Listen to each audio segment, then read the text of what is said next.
অনেকের আসলে পারিবারিক চাপ বা অনেক কারণে আসলে আপনার মন খারাপ থাকে বা কেউ আপনাকে বকা দিল বা যে কোনো কারণেই হোক আপনার মন খারাপ থাকে। তখন হয়তো আপনার ভাবনায় এটা আসে যে আমি সুইসাইড করব বা অন্য কিছু একটা করব। আসলে আমি আপনাদের একটা পরামর্শ দিতে চাই।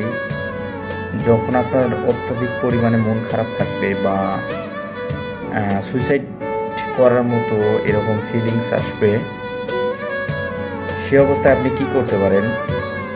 সে অবস্থায় আসলে আল্টিমেট আপনার ১ থেকে ০.৫ ঘন্টা এরকম একটা মাইন্ড সেটআপ থাকবে যে এ এর মাঝে আপনার মন খারাপ থাকবে। প্রায় ০.৫ ঘন্টা থেকে ১ ঘন্টা। এ সময়টা আপনি বাইরে কোথাও যেতে পারেন বা আশেপাশের প্রাকৃতিক দৃশ্যগুলো দেখতে পারেন। যদি আপনি এটা করেন তাহলে